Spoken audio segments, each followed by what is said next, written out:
పాకిస్తాన్ ప్రధాని షాబాజ్ షరీఫ్ ఇంకా ఎన్ని శవపేటికలను మొయ్యబోతున్నాడు? ఎందుకంటే వాళ్ళ ఆర్మీ చీఫ్ అంటున్నాడు, మా ఈ దుఃఖానికి అంతు అదుపు అంటూ లేదా, మేము ఏం చెయ్యాలి? మీరు ఏమీ చెయ్యలేరురా. ఎందుకంటే మీరు చేసిన పాపాలు, అంటే ధర్మయుద్ధాలు చేసిన భారత్లో మీరు ఎన్ని పాపాలు చేశారు? సో మీకు ఆ పాపాలు ఊరికే పోతాయా? లేదు కదా. సో ఇప్పుడు వార్తలు ఏమిటి అంటే చూడండి, నాకైతే ఎలా అనిపించింది, బలూచిస్తాన్ అందులో క్వాటా అనబడే ఒక ప్రాంతము, అక్కడ నుంచి ఒక ట్రైన్ వెళుతుంది. బలూచ్ లిబరేషన్ ఆర్మీ వాళ్ళు ఈ ట్రైన్ని హైజాక్ చేశారు, అంటే ఒక దగ్గర ఆపారు. ఈ ట్రైన్ ఎక్కడికండి వెళ్తుంది? క్వాటా నుంచి పేషావర్ అనబడే ఇంకొక ప్రాంతం. సో ఇది ఎక్కడ ఉంది? ఖైబర్ పాఖ్తూన్ఖ్వా అనబడే రాష్ట్రంలో ఉంది.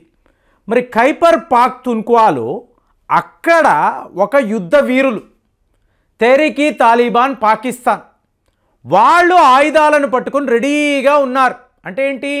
ముందు నొయ్యి వెనక గొయ్యి, నువ్వు ఎటు వెళ్ళినా కూడా పాకిస్తాన్ సైనికులు ఇరుక్కుపోతారు.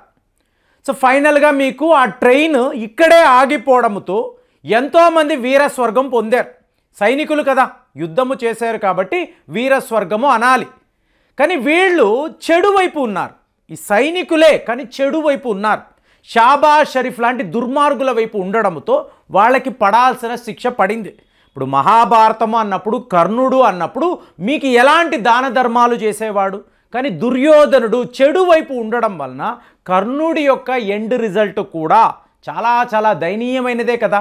అలాగే పాకిస్తాన్ సైనికులే అనండి, వాళ్ళు దేశము కోసమే పోరాటాలు అనుకోండి, కానీ వాళ్ళు ఈవిల్ వైపు ఉండడంతో ఇలాంటి శిక్ష అనేది వాళ్లకు పడింది. సో ఇవాళ వస్తున్న వార్తలు ఏమిటి అంటే, బలూచ్ లిబరేషన్ ఆర్మీ వాళ్ళు చెప్తున్నారు, ఈ ట్రైన్ని ఇక్కడే ఆపేశాము, లోపల పాకిస్తాన్ సైనికులు, పారాట్రూపర్స్, ఐఎస్ఐకి సంబంధించిన ఏజెంట్లు మాకు దొరికిపోయారు.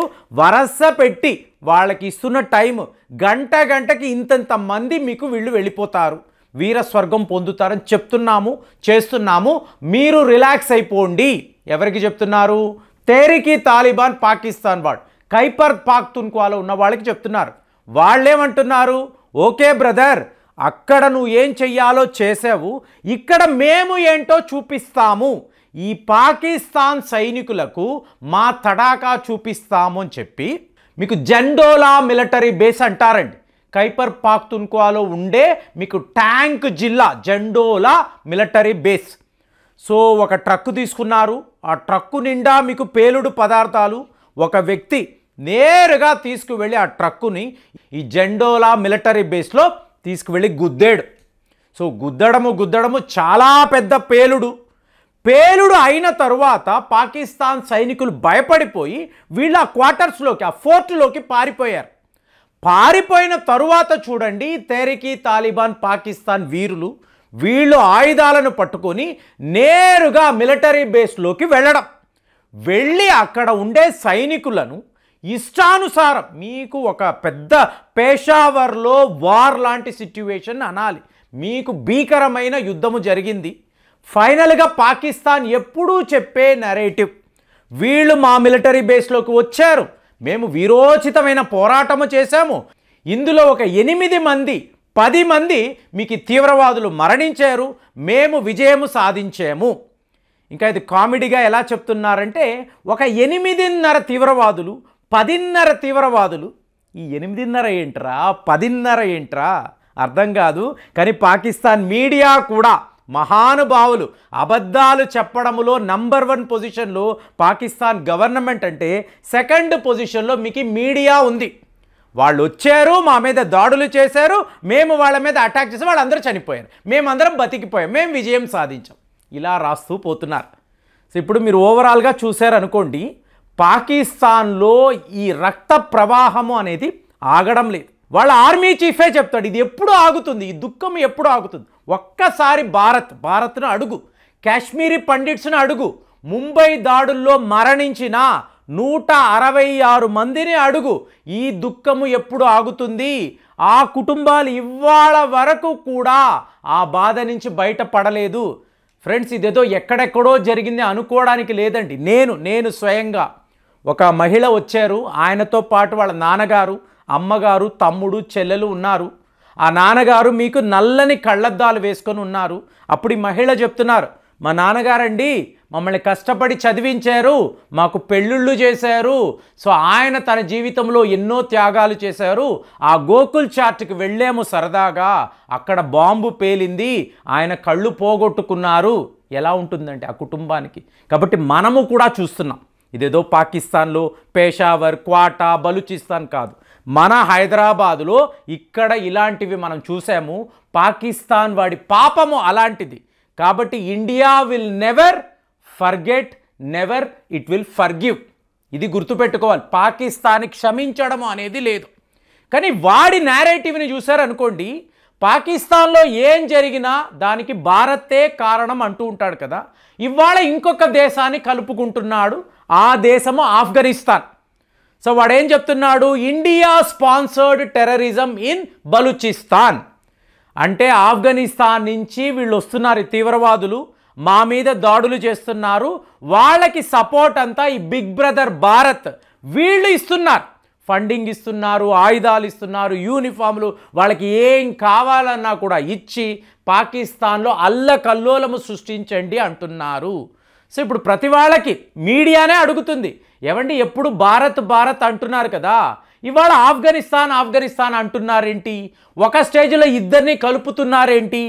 గుర్తుపెట్టుకోండి ఫ్రెండ్స్, పాకిస్తాన్ వాడు నా వద్ద F-16 విమానాలు ఉన్నాయి, వీటిని పెట్టుకొని నేను ఆఫ్ఘనిస్తాన్పై దాడులు చేయగలను, చేసి చూపించాడు కదా.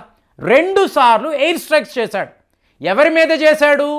సరిహద్దుల్లో తీవ్రవాదులు ఉంటారండి, ఈ టీటీపీ వాళ్ళు ఉంటారండి అని అన్నాడు. తీసుకువెళ్ళి ఎక్కడా గ్రామాల మీద, మహిళల మీద, పిల్లల మీద దాడులు చేశాడు. దాడులు చేసి విమానాల్లో నుంచి వెళ్ళిపోయాడు. ఒరే నీకు ధైర్యము ఉంటే, నీ సైనికులకు సత్తా ఉంటే ఆయుధాలు పట్టుకొని ఆఫ్ఘనిస్తాన్ దాకా రండి, పొలిమేర్ల దాకా రండి, అక్కడ చూసుకుందాము అని చెప్పి తాలిబాన్ వాళ్ళు అన్నారు. ధైర్యం అయితే లేదు. మీకు ఆకాశ మార్గంలో రావడము, దాడులు చేయడము, ఎగురుకుంటూ పాకిస్తాన్లోకి వెళ్ళిపోవడం, ఇది వాడు చేశాడు. కానీ గుర్తుపెట్టుకోండి ఫ్రెండ్స్, తాలిబాన్ అనబడే పష్తూన్ యువకులు యుఎస్ఎస్ఆర్ని ఎదిరించారు. అమెరికాను 20 ఏళ్ళు వీళ్ళు ఆపగలిగారు. ఇవాళ వీళ్ళు పాకిస్తాన్ని శత్రుదేశంగా చూస్తున్నారు. వీళ్ళు ఎందులో అండి ఎక్స్పర్ట్స్? మీకు గరిలా వార్ఫేర్. వీళ్ళు ఒక్కసారి తలుచుకొని తుపాకులు పట్టుకొని మీ దేశంలోకి వచ్చిన తరువాత వీళ్ళు చేసే గరిలా వార్ఫేర్ ఉంటుంది చూసారా, ఎక్కడ నుంచో వస్తారు, ఎలా వచ్చారో తెలియదు, మీ మీద దాడులు జరుగుతాయి, సడన్గా వీళ్ళు మాయమైపోతారు. కానీ ఇక్కడ వీళ్ళకుండా నిబద్ధతను చూడండి. పాకిస్తాన్ వాడు ఎయిర్ అటాక్స్ అని చెప్పి గ్రామాల మీద, గ్రామస్తుల మీద, ఆఫ్ఘనిస్తాన్ పౌరుల మీద దాడులు చేశాడు. వీళ్ళు ఏం చేస్తున్నారండి, డైరెక్ట్ పాకిస్తాన్ మిలిటరీ బేస్ మీద. ప్రజలు కాదు, ప్రజలు సేఫ్, మీరు సేఫ్గా ఉండండి, మీ దాకా మేము రానే రాము. మా టార్గెట్ అంతా కూడా పాకిస్తాన్ మిలిటరీ, వాళ్ళ సైనికులు, వాళ్ళతో మేము యుద్ధము చేస్తున్నాము. బలూచిస్తాన్ లిబరేషన్ ఆర్మీ వాళ్ళు ఇదే చేశారు. ఇవాళ తెహ్రీక్ తాలిబాన్ పాకిస్తాన్ వాళ్ళు కూడా ఇదే చేసి చూపిస్తున్నారు. అంటే తీవ్రవాదుల్లో కూడా ఎలాంటి ఎథిక్స్ మనం మాట్లాడకూడదు. వీళ్ళు ఖచ్చితంగా యుద్ధ వీరులు. పాకిస్తాన్ అనబడే శత్రు దేశాన్ని చీల్చి చెండాడుతున్నారు. ఇందులో భారత్ యొక్క స్పాన్సర్డ్ తీవ్రవాదము, ఆఫ్ఘనిస్తాన్తో మనం కలిసిపోయి చేస్తున్న దాడులు, మీరు ఏమైనా మాట్లాడుకోండ్రా, మాకు అనవసరము. పాకిస్తాన్ అనబడే దేశాన్ని మేమైతే క్షమించము. నీ దేశములో ఈ రక్త ప్రవాహము ఇవాళకి ఇవాళ ఆగదు. ఎందుకు అంటే భారత్ విషయంలో కూడా మీరు తరతరాలుగా ఇదే చేస్తూ వచ్చారు. ఇవాళ ఇది పే బ్యాక్ టైం, మా టైం వచ్చింది, మేము మీకు శిక్ష అనేది విధిస్తున్నాము, దీని నుంచి నువ్వు తప్పించుకోలేవు. ఇది మనము పాకిస్తాన్కి ఇస్తున్న సందేశము. మరి ఈ వీడియోలో ఒకవైపు బలూచ్ లిబరేషన్ ఆర్మీ, ఇంకొక వైపు తెహ్రీక్ తాలిబాన్ పాకిస్తాన్లో ఇంత భీకరమైన దాడులు చేస్తున్నారంటే దీనిని మీరు ఎలా చూస్తున్నారు? దయచేసి మీ అమూల్యమైన ఒపీనియన్ని కామెంట్స్లో తెలియజేయండి. మళ్ళీ వచ్చే వీడియోలో కలుద్దాం. జై హింద్.